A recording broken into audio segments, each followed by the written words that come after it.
बदलते भारत की शान।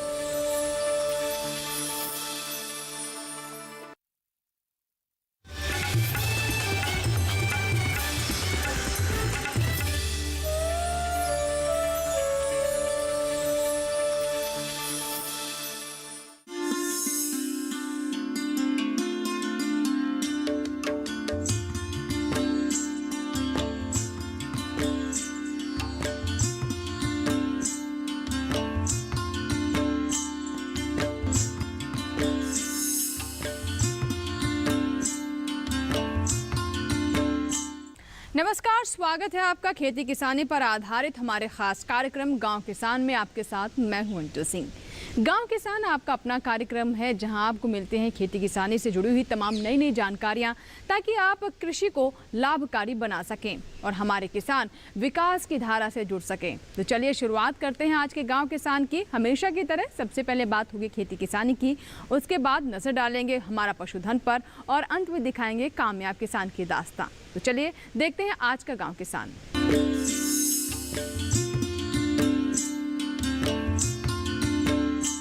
सबसे पहले नजर खेती किसानी पर।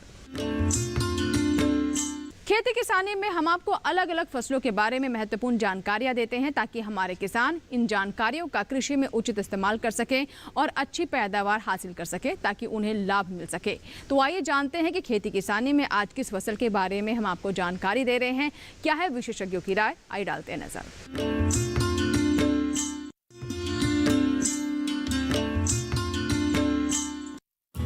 बारिश का मौसम सभी को पसंद है, लेकिन इस मौसम के बारे में अगर राजस्थान के लोगों से पूछा जाए तो वो कहेंगे कि आसमान से बारिश का पानी नहीं बल्कि अमृत बरसता है।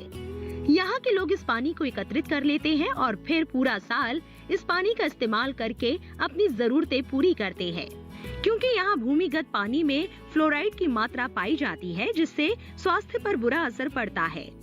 यही वजह है कि यहाँ की केंद्र सरकार और राज्य सरकार मिलकर इस समस्या का समाधान निकाल रहे हैं। सीकर के युवा किसान शंकर सैनी ने वाटर हार्वेस्टिंग सिस्टम लगवाया है, जिससे बारिश के बहते हुए जल को एक जगह एकत्रित किया जा सके। वो बताते हैं कि इसे इस तरह से बनाया गया है कि बारिश का पानी अपने आप कई तहों से गुजरता हुआ फिल्टर हो जाता है और जो पानी मिलता है वो बिना फ्लोराइड वाला होता है। शंकर सैनी का कहना है कि इससे एक और सकारात्मक बात सामने आई है और वो है स्थानीय जल स्तर में सुधार होना। और इस समय अपन देख रहे हैं कि यह जो स्ट्रक्चर बना हुआ है, ये स्ट्रक्चर वाटर रिचार्ज के रूप में हम लोगों ने बनाया है। इस स्ट्रक्चर को बनाए हुए हम लोगों को 2 साल हो गए हैं और स्ट्रक्चर का जो उद्देश्य था बनाने का, वो हमारा ये था कि गांव में जो गंदा पानी है वो उसको लेकर हम लोग परेशान थे। तो हम लोगों ने एक अल्टरनेट निकाला कि कैसे इस समस्या से निजात पा सकते हैं। तो ऐसे विचार करते करते यूथ लोगों ने एक दिन मीटिंग रख के अपने बजाज ट्रस्ट के जो अधिकारी थे उन लोगों को बुलाया यहाँ कि सर हमारी ये समस्या है, हम इसको कैसे सॉल्व कर सकते हैं, क्या इसका वो हो सकता है। तो उस समय इनका भी एक आइडिया हम लोगों को मिला कि आप इसको वाटर रिचार्ज के रूप में आप वो कर सकते हो, यूज कर सकते हो। तो हमारे किसान भाई मुकेश ये जगह है इनको तैयार किया कि यार ये जगह जो है यहाँ एक थोड़ी सी जगह आप दो, जिससे कि ये जो रास्ता आप देख रहे हो ये पूरा ब्लॉक रहता था पानी से। तो पूरे गांव का पानी यहाँ रास्ते में रहता था, तो आने जाने वालों को, महिलाओं को सिर पे वजन लेकर जाने में करने में ये दिक्कत रहती थी। तो उस वजह से हम लोगों ने ये तय किया कि यार इससे कैसे छुटकारा पाया जाए। तो हमारी काफ़ी गहन चर्चा हुई, 2-3 मीटिंग हुई आपस में, और आपस में मीटिंग होके इस किसान को तैयार किया कि आपके यहाँ भी जल स्तर है वो ऊपर आएगा। और हम लोगों ने विचार करके सब ने आपस में डिस्कस करके सबके आइडिया जो सरकारी गैर सरकारी जो भी एजेंसियाँ थी उनमें भी हम लोगों ने संपर्क किया, पर हमें सबसे ज़्यादा सपोर्ट मिला बजाज ट्रस्ट का। और इन लोगों ने हमें तकनीकी और जो भी इसको बनाने करने में जो भी मदद की, इन लोगों का काफ़ी सहयोग रहा। और हम लोगों ने आपस में तय करके ये तय किया, पहले तो आसपास के जो बोरवेल थे उसमें देखा कि कहाँ तक अपना वाटर का लेवल है। तो उस लेवल से मतलब 160 फीट पे इसको ले जाकर, वो लेवल था 200 फीट के लगभग, तो फिर भी इसको ऊपर रखा कि कहीं जो गंदा पानी आएगा वो उसके जो कंटेंट्स है वो नीचे न जाए और पानी जो आसपास का पानी है वो भी दूषित न रहे। और आप देख रहे हो कि किस तरह से हम लोगों ने एक इसका पहले मैप बनाया कि डिज़ाइन किया कि कैसे जो पाइप लगे हुए हैं उनको फिल्टर करके पूरा वर्क करके और पूरा मैप पे बना के कागज़ में पूरा वर्क करके फिर इसको हम लोगों ने पानी को है वहाँ एक यूनिट बनी है, फिर उस यूनिट से इसमें आएगा पानी और पानी आने के बाद में फिर सीधा मतलब इसके अंदर जाके और एक लेयर और बना रखी है बीच में और उस लेयर से जो पानी के जो गंदे पानी के जो कंटेंट्स है वो रुकते हैं और उस रुकने के बाद में प्लास्टिक की जाली लगी हुई है तो वो उसके बाद में अंदर जाता है। तो ये हमारा एक अनुभव रहा है। राजस्थान के लगभग सभी क्षेत्रों में जल की समस्या पहले समय से ही आ रही है। शेखावाटी क्षेत्र में ये समस्या इससे भी बड़ी है। तो हमने इस जल की समस्या को देखते हुए विवेकानंद नवयुवक मंडल ने यह विचार किया कि किस प्रकार हम इस जल की समस्या से निदान पा सकते हैं। इस समस्या को देखते हुए हमने गांव में रिचार्ज पॉइंट के माध्यम से रिचार्ज पॉइंट जिसमें वर्षा का जल संरक्षण होता है, रिचार्ज नीचे नलकूपों में और ट्यूबवेलों में जो पानी है वो संरक्षित होकर नीचे जाता है, जिससे नीचे वाटर लेवल बढ़ता है। इसमें वर्षा का जल हम जानते हैं कि एकदम शुद्ध पानी होता है, उसमें फ्लोराइड की मात्रा बिल्कुल भी नहीं होता है। अगर शुद्ध पानी उस नीचे फ्लोराइड युक्त पानी में भी मिलता है तो वह पानी और अधिक शुद्ध होगा। ऐसे इस प्रयोग से हमने बजाज ट्रस्ट के सहयोग से बहुत सारे यूनिटों का संचालन किया।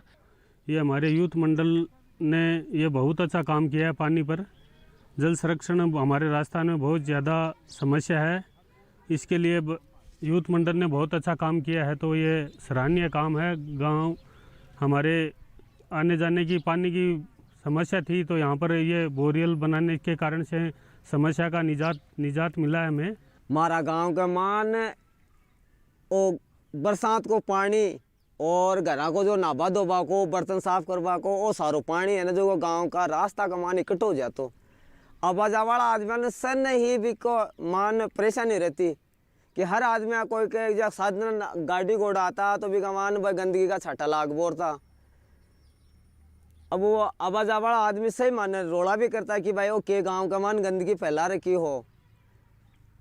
पत में गांव का इकट्ठा बयान से ने इकट्ठा कराया नवयुवक मंडल को सहयोग से, बजाज ट्रस्ट के सहयोग से और एक वाटर वो है ने जो वो तैयार करवाए और इका मानी सारा पानी ने में वो साथ इका मान जाली लगाए और वो पानी छाने और इका मान जी आप चाय ने दूध ने छाना भी तरीका से वो पानी छाने इका मान आवे और आर वापस ज़मीन के अंदर वो पानी छाने और वापस ही ज़मीन का मान पाताल का मान जा रहे हैं। जबकि भी का मान को गंदगी का जगह भी अंश है जगह ऊपर का ऊपर रह जाए और पानी एकदम फिल्टर से भी बढ़िया नीचे का पानी का मान जार मिल जाए। बीस हमारा आसपास का कुआं का मान भी आसपास का कुआं है, वेल है, ट्यूबवेल है, आका मान जल स्तर है जो को भी ऊंचारे हैं और वो गंदगी है जो भी हटगी पानी है जो भी बढ़ गो और ये हमारे गांव के लिए मतलब बढ़िया सुविधा हो गया। और इस हिसाब से वो हटे बना रखे, एक हमारे स्कूल के पास में बना रखे हैं, एक ब्राह्मणा की डाणी का मान बनवाया है, हर ग्राम पंचायत में बनवा दियो, निचले डाणी का मान बनवा दियो, या जगह जगह बनाया भी सके कि सारा पानी भी हमारे काम में अबोर से अरा गंदगी हटगी। राजस्थान में वाटर हार्वेस्टिंग एक जरूरत भी है और विवशता भी, लेकिन अगर इस तकनीक को देश के बाकी हिस्सों में भी व्यापक पैमाने पर अपनाया जाए तो जमीन के नीचे के पानी को सुरक्षित रखा जा सकता है और हमारी जरूरतें भी पूरी होती रहेगी। तो ये था हमारा आज का खेती किसानी। इसी के साथ ही वक्त हुआ एक छोटे से ब्रेक का। ब्रेक के बाद जब वापस आएंगे तो बात करेंगे हमारा पशुधन की। कहीं मत जाइएगा, बने रहें गांव किसान के साथ।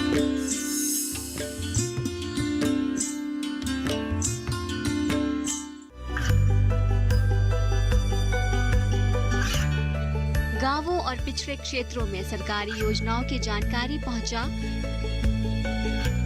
देश में कौशल और क्षमता विकास कर ग्रामीणों को सामाजिक बदलाव और विकास से जोड़ने की दूरदर्शन किसान की पहल चौपाल चर्चा देखें सोमवार से शुक्रवार सुबह 9 बजे।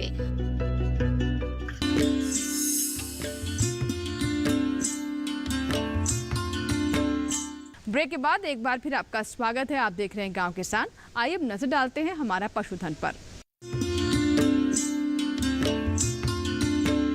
हमारा पशुधन भाग में हम आपको पशुपालन से संबंधित ऐसी जानकारियां देते हैं ताकि हमारे पशुपालकों को इससे लाभ हो सके। जी हाँ, विशेषज्ञों की राय का अगर हमारे किसान ध्यान रखें तो उन्हें अधिक लाभ हो सकता है और गलती की गुंजाइश भी घट जाती है। तो ऐसे में पशुपालन से संबंधित कौन सी विशेष बातें हैं जिसकी जानकारी हमारे विशेषज्ञ दे रहे हैं, आइए डालते हैं नजर।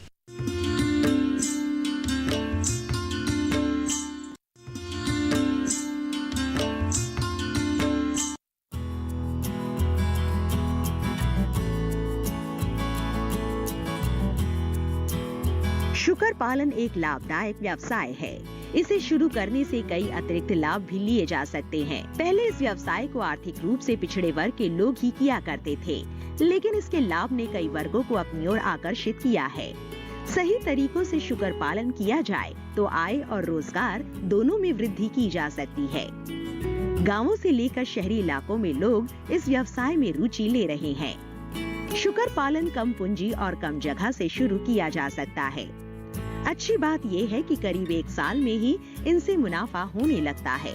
हमारे देश में खेती के साथ साथ शुकर पालन भी किया जाए तो लाभ कई गुना किया जा सकता है। बाकी पशुओं की तुलना में इनके आहार पर कम खर्च करना होता है। प्रति किलो मांस बनने में शुकर को 3.3 से 5 किलो आहार की जरूरत होती है। अच्छी नस्ल की मादा शुकर करीब 114 दिन गर्भावस्था में रहती है। मादा शुकर से हर 6 माह में बच्चे मिलते हैं। इस तरह से इनकी संख्या में आसानी से इजाफा होता रहता है, जो इस व्यवसाय में संभावनाओं को बढ़ाता है। वहीं 2 माह तक मां का दूध पीने के बाद बच्चे आहार लेने लगते हैं, जो करीब 6 माह में ही 50 से 60 किलो वजन ले लेते हैं। जबकि इनका आहार बहुत ही साधारण होता है, लेकिन अच्छा आहार पाकर शुकर तेजी से विकास करते हैं, जिससे इन्हें समय रहते अच्छे दाम में बेचा जा सकता है। आमतौर पर साधारण खुराक देने पर 2 से 3 साल के शुकर का वजन 80 किलो तक जाता है, लेकिन सही पोषण और देखभाल से शुकर 8 माह की आयु तक इतना वजन कर सकता है। इसके लिए आहार में प्रोटीन, खनिज पदार्थ, विटामिन और स्टार्च वाला आहार देना चाहिए। अगर दाने की मात्रा कम रखनी है तो हरे चारे की मात्रा बढ़ा दे। इसके अलावा पशु के आवास पर भी खास ध्यान दे। वातावरण में तापमान में बढ़त के साथ साथ पशु के शरीर का ताप भी बढ़ने लगता है, इसीलिए पशु को छायादार स्थान में रखें। शुकर ज्यादा गर्मी नहीं सह पाते हैं, इसीलिए आवास ऐसा हो जो ताप नियंत्रण में सहायक हो। साथ ही आवास में पानी की उपलब्धता बनाए रखें, जिससे पशु को समय समय पर पीने का पानी मिलता रहे।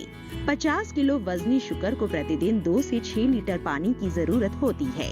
इसके अलावा आवास में साफ सफाई का पर्याप्त इंतजाम रखें, जिससे पशु को बीमारियों से बचाया जा सके। जो पशुपालक अन्य पशुओं के साथ शुकर पालन करना चाहते हैं, वो खास सावधानियां रखें। इस तरह कुछ बातों का ध्यान रखकर किसान शुकर पालन से अच्छा मुनाफा कमा सकते हैं, लेकिन इसके लिए पशुपालक को चाहिए कि शुकरों के आवास, आहार, स्वास्थ्य का सही प्रबंधन करे। किसान शुकर पालन को कृषि के साथ भी कर सकते हैं। इसके अलावा मुर्गी पालन, मछली पालन के साथ भी शुकर पालन किया जा सकता है।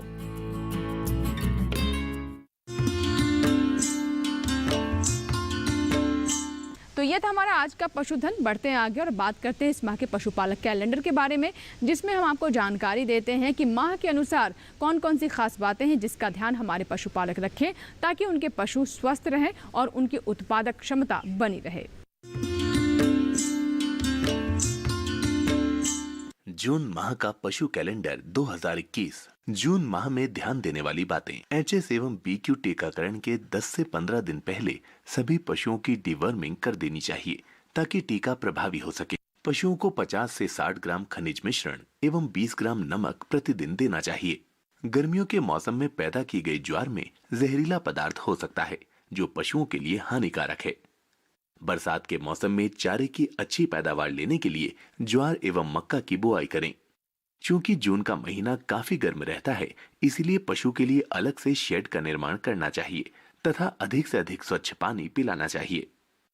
अधिक दूध देने वाले पशुओं को तरल कैल्शियम फास्फोरस 70 से 100 ग्राम प्रतिदिन पिलाएं। पशुओं को बाह्य परजीवियों से बचाने के लिए पशु चिकित्सक की सलाह पर दवा का प्रयोग नियमित रूप से करें।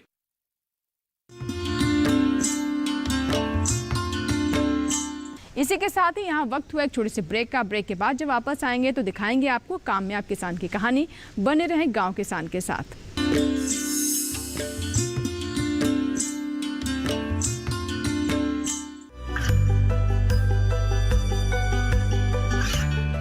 गांवों और पिछड़े क्षेत्रों में सरकारी योजनाओं की जानकारी पहुंचा। देश में कौशल और क्षमता विकास कर ग्रामीणों को सामाजिक बदलाव और विकास से जोड़ने की दूरदर्शन किसान की पहल चौपाल चर्चा देखें सोमवार से शुक्रवार सुबह 9 बजे।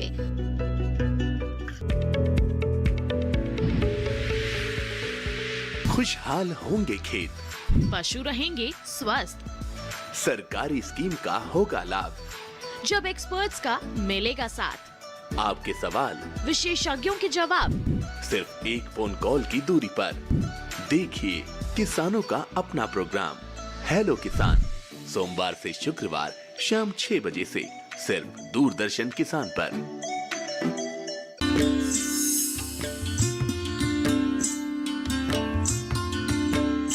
ब्रेक के बाद एक बार फिर आपका स्वागत है। आप देख रहे हैं गांव किसान। चलिए बढ़ते हैं आगे और अब बात करते हैं कामयाब किसान की कहानी की। कामयाब किसान की कहानी यानी ऐसे किसानों की दास्तान जिन्होंने कृषि के क्षेत्र में महत्वपूर्ण योगदान दिया है और अन्य किसानों के लिए उदाहरण साबित हुए हैं।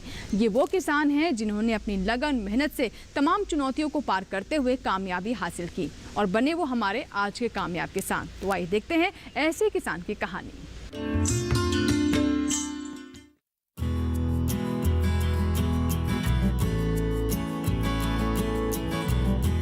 भारत के उत्तर में बसा उत्तराखंड राज्य अपनी खूबसूरती के लिए जाना जाता है। ये वही राज्य है जहां पेड़ों की अंधाधुंध कटाई को रोकने के लिए चिपको आंदोलन चलाया गया था। इस पर्वतीय क्षेत्र में 90% लोग कृषि पर निर्भर हैं, जो ज्यादातर वर्षा आधारित है। इन विषम परिस्थितियों में खेती कर गुजारा करना अपने आप में बड़ी बात है, लेकिन जिसने इन स्थितियों में भी जीने की कला सीख ली वही कामयाब किसान कहलाया। हमारे सामने ऐसा ही एक जीवंत उदाहरण है अल्मोड़ा के गांव गुना की रहने वाली महिला किसान सुधा गुणवंत का। आइए जानते हैं उनके संघर्षपूर्ण जीवन के बारे में। सुधा करीब 35 साल पहले गुना आई। सुधा ने विरासत में मिले अपने खेतों और बागों को बचाने के लिए संघर्ष के हर दौर को देखा है। रंग बिरंगे फूल और फलों से लदे ये पेड़ जी तोड़ मेहनत का नतीजा है और इसके पीछे सिर्फ सुधा की ही मेहनत नहीं है, बल्कि उनके पति भुवन चंद और बेटे दीपक ने भी अपना पसीना बहाया है। इसीलिए परिवार की ये मेहनत चारों ओर चर्चा का विषय है। दूर से पहाड़ों पर दिखने वाली ये खूबसूरती अपने अंदर सैकड़ों इम्तिहान को समेटे है। पहाड़ों की पथरीली जमीन को चीरकर उसे हरी चुनर से ढकने का हुनर सब में नहीं होता। कुछ किसान विपरीत दशा में घुटने टेक पलायन पर मजबूर होकर गांव को छोड़कर चले गए।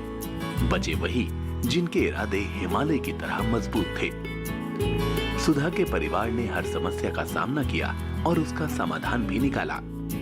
परिवार में आए विषम हालात ने सुधा की जिम्मेदारियां बढ़ा दी, जिसके समाधान के लिए सुधा ने पैतृक बागों को आगे बढ़ाने का ठाना और लग गई जोर शोर से खेती के काम में। लक्ष्य निश्चित था, लेकिन राह कठिन। मजबूत इरादों ने हर कदम पर सुधा को ताकत दी। सुधा ने बागवानी के साथ साथ पशुपालन भी किया। बेहतर परिणाम मिले, इसके लिए जगह जगह जाकर प्रशिक्षण भी लिया। यहाँ से अल्मोड़ा पैदल जाना पड़ता था, वहाँ से पैदल आना पड़ता था। फिर एक छोटी बच्ची हो गई थी घर में, तो धीरे धीरे काम का बोझ बढ़ते गया। फिर भी मैंने कहा कि बीए करना उचित ही है। मैंने कर लिया, बीए कंप्लीट किया। उसके बाद फिर मैंने बीटीसी के लिए अप्लाई किया, तो उसमें मेरी बीटीसी के लिए आ गया था। तो इत्तेफाक ये रहा कि हमारे ससुर जी एक्सपायर हो गए। तो मैं फिर भी उस हालात से ढल के मैं फिर अपने घरेलू ही हालात में आ गई। तो मुझे ये लगा कि घर का छोड़ के अब मुझे बाहर नहीं जाना चाहिए। अब हमारे ससुर जी ने थोड़ी बहुत पहले से जो कर रखा था, हमने कहा कि इसी में हम नींव रख के इसी को ही आगे बढ़ाते हैं। तो आज ये हमारे सब सास ससुर की रखी हुई नींव है, उसी को उसका हमने विस्तार कर रखा है। अपने आप पर भी तरस आता है और शर्म भी लगती है किन स्थितियों में हमने काम किया है। जब हम पहले उद्यान का काम किया, जब हम भ्रमण में इधर उधर जाते थे तो हम लोगों के टूल्स इक्विपमेंट देखते थे तो बड़ा तरस लगता था, क्योंकि हमारे पास से टूल्स नहीं हुआ करते थे। तब कभी कभी बच्चों की शाही की टिक्किया होती थी, उसके लिए भी 1 रुपया अवेलेबल नहीं होता था मेरे को। शहर में होना चाहिए, कोई बुरी बात नहीं है, लेकिन यहाँ नहीं छोड़ेंगे सर, यहाँ को नहीं छोड़ेंगे, क्योंकि जो हमारी परंपरा है उसको हम जीवित रखेंगे, ये हमारा पक्का निश्चय है। खेती और बागवानी में इस पहाड़ी क्षेत्रों में सबसे बड़ी समस्या पानी की कमी का होना है। सुधा ने इसका भी तोड़ निकाला और बाग के आसपास पानी के टैंक बनवाए, जिसमें बारिश का पानी एकत्रित किया जा सके और इस पानी से खेतों और बागों में सिंचाई की समस्या का समाधान मिल गया। अपने इस प्रयोग में सफलता मिलने के बाद सुधा ने इसी तरह की करीब 10 टंकियां बनवाई। आज आलम ये है कि इनके खेतों और बागों में सिंचाई के लिए पर्याप्त पानी उपलब्ध रहता है। इसके अलावा सुधा पॉली हाउस बनाकर बेमौसम की सब्जियां उगाकर भी मुनाफा कमा रही हैं। बेहतर पैदावार के लिए पशुपालन से मिले गोबर से सुधा वर्मी कंपोस्ट बनाती हैं। आज आलम ये है कि सुधा की इस कामयाबी का कायल पूरा अल्मोड़ा है। लोग दूर दूर से उनकी सफलता के बारे में जानकारी लेने आते हैं। सुधा उन किसानों के लिए किसी मिसाल से कम नहीं है जो पलायन को अंतिम विकल्प मान रहे हैं।